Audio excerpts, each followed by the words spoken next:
What are the implications of renouncing U.S. citizenship, and what's the process for doing so? This is Vincenzo Villamina with Online Taxman. When people think about renouncing, they think, it's just something that you give up. People don't understand that renouncing really means, you are giving up your right to live in the United States for the rest of your life, unless you're able to come back on other sort of immigrant visa or green card through a spouse, etc. And also any other sort of right to, potential U.S. support militarily or whatnot, which obviously is quite a far-fetched scenario.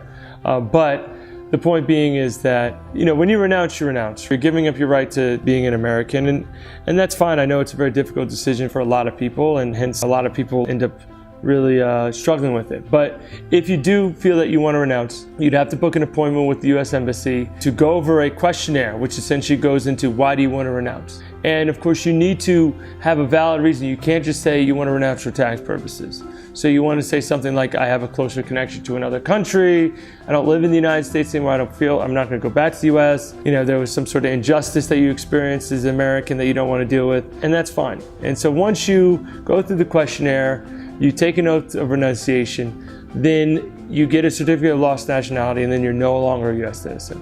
Now on the tax side, you have to file your final U.S. tax return, right? So it's actually a dual status return that year, meaning that for part of the year you're a U.S. citizen, you have to file a 1040, and the other part, if you do still have any sort of U.S. income sources, be it a pension, be it a rental property, anything of that nature, then you would have to file a 1040 NR for non-residents. So you might not even get out of all your filing obligations upon renunciation. But again, you'd have to file half year resident or partial year resident, and the rest 1040 NR if that applies.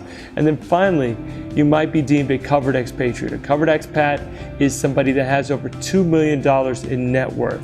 Now, if that does apply to you, then that means that you might have to pay an exit tax. An exit tax is a hypothetical sale of all your assets as of the day of renunciation. So you have to go get valuations, value all the assets to renunciation, and again, potentially pay an exit tax on the sale of all those assets. Now there is a little bit of a tax credit, a few $100,000 tax credit, so if your capital gain is over that amount, then yes, you do have to pay an exit tax. If anyone has any questions about potentially renouncing, what are the implications, what are the forms, one form being the 8854, which is that renunciation form, please feel free to reach out to us at www.onlinetaxman.com, and we're happy to walk you through the process of renouncing. We've helped many people. You could be one of them if you so choose to do so.